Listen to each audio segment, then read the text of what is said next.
Ako si Rose. Ako ay isang Asyano. Nakatira kami sa Pilipinas, ang perlas ng silangan. Siyam kaming magkakapatid, ako ang bunsong babae. Ang tatay ko ay isang hortelano. Ang aking nanay naman ang nag-aalaga sa mga nakababata kong kapatid. Sa kasalukuyan ay nagtatrabaho ako bilang isang mananahi dito sa Basa Airbase. Tumutulong ako sa aking mga magulang na mapag-aral ang mga nakababata kong kapatid. Kaming mga Asyano ay napakamapagmahal namin sa aming mga pamilya. Pinapahalagaan namin ang bawat isa. Isa yon sa may pagmamalaki ko bilang isang Asyano. Pagkatapos kong matahi ang huling damit na pinapagawa, umuwi na rin ako. Pagdating ko sa bahay ay nakita ko ang aking lolo at lola. Kaya naman nagmano muna ako sa kanila. Ayon ang turo ni nanay sa akin, igalang ang mga matatanda. Pagkatapos kong magmano ay dumiretso na ako sa aking silid para magbihis at pagpahinga. Hindi pa man ako nakakahiga ay may narinig na akong gitara. Pagkasilip ko sa bintana ay nakita ko si Tomas at ang kanyang mga amigo. May hawak-hawak na gitara at mga pulang rosas.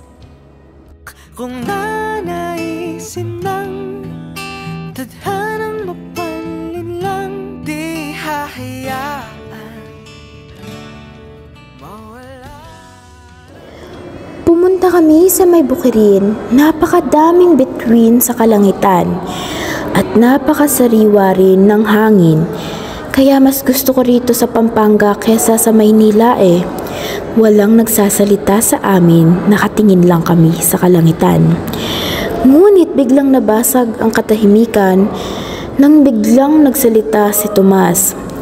Rose, pwede ba kitang ayain sa magaganap na sayawan sa bayan sa Makalawa? Biglang akong napatingin sa kanya. Binigyan ko siya ng matamis na ngiti. Oo naman!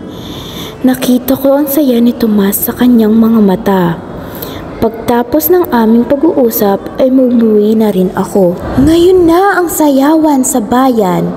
Halos lahat ng tao ay abala dahil doon. Ako naman ay naghahanda na para mamaya. Barot saya ang tradisyonal naming kaasautan dito sa Asia para sa mga kababaihan. Rose, nandito na si Tomas! Rinig kong sigaw ni Ina.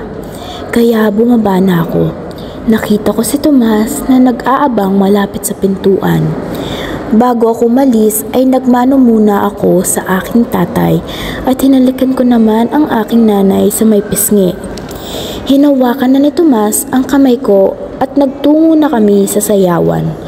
Pagkarating namin doon ay nakita namin ang mga kaibigan namin at nagsayawan na kami. Piyesta na dito sa lugar namin. Ang piyesta o pista ay isang pagdiriwang bilang paggunita sa isang mahalagang araw na karaniwan kaarawan ng mga patron ng isang lugar o bayan. Isa itong tradisyon ng mga Pilipino. Ipinagdiriwang ang pista bilang pasasalamat na rin para sa mga biyaya na ipinagkakaloob sa mga tao ng mga santo at santa ng simbahan. Bahagi na rin ito ng ating kultura. Ang mga pista ay karaniwang tungkol sa relihiyon dahil na rin sa impluwensya ng mga Kastila noon. Ito ay ang panahon ng kasiyahan at galak para sa mga tao. Pagpista dito sa amin, asahan mo ng maraming tao ang pupunta sa bahay mo para makikain. Isa yon sa tinatawag nilang bayanian. Kahit minsan hindi namin sila kilala, pwedeng-pwede silang makikain. Paskuhan. Ang araw ngayon ay kauna ng Setyembre. Sa aming mga Pilipino, pag tumuntong na ang Burmans ay nagsisimula na ang Pasko. Marami ng mga ilaw na kumikislap sa mga kabahayan. Meron na rin mga parol at Christmas tree sa mga bahay. Meron na rin mga nagkakaroling sa labas ng tahanan. At pag tumuntong na ang Disyembre 10, ay nagsisimula na kaming magsimba gabi-gabi. Ayon ang tinatawag nilang simbang gabi. Sa labas ng simbahan ay may nagbebenta ng mga puto bumbong at bibingka. At dumating na nga ang kaarawan ng huling simba, Disyembre 24. Nandito na ang mga tita at tito ko na galing Maynila. Sabay-sabay kaming nagsimba, kumpleto kami ngayong araw ng Pasko. Pagpatak ng alas 12 ay kumain na kami. Pagkatapos ay nagbigayan na kami ng mga regalo. New Year na! Lahat ng tao sa bahay ay abala na sa pagluluto ng iba't ibang putahe. Pagbagong taon talaga dito sa amin ay nakagawian na naming magluto ng napakaraming putahe. Paniniwala kasi namin, mas maraming putahe, mas maraming pagkain para sa buong taon. Ngayon ay naghahagis na si Lola ng mga barya sa hagdanan.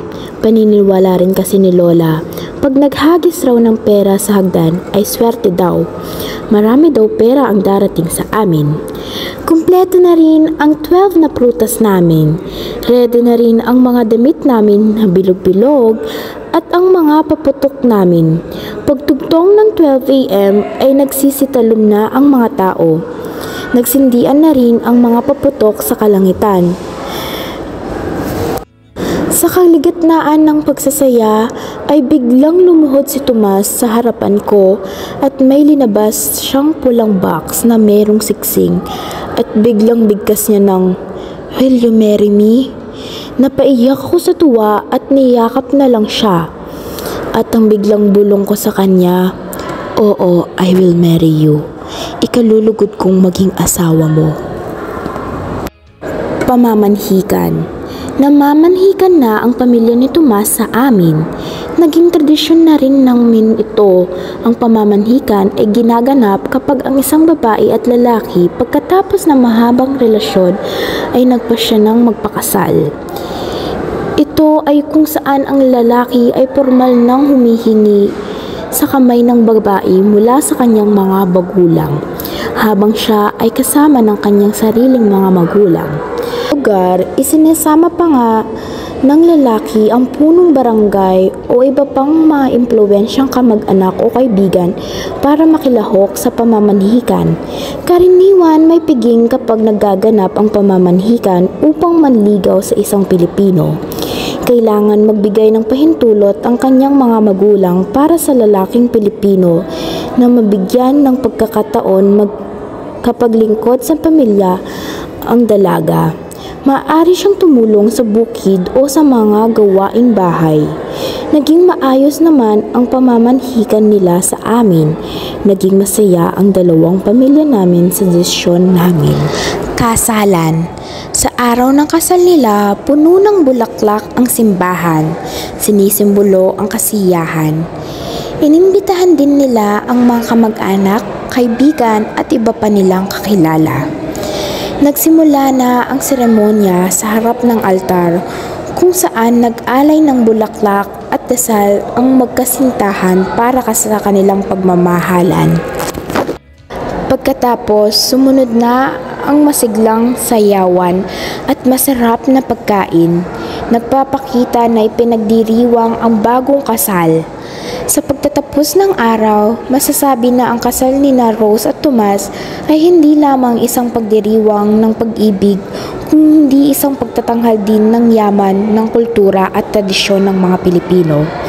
Nakasanayan na rin dito sa ating bansa ang ganitong mga kasalan at masasabi mo rin na napakasaya dumalo sa mga kaganapang ganito dahil makikita mo talaga na masaya ang mga tao at pinapahalagaan ang ating tradisyon. At doon nagtatapos ang kwento ko.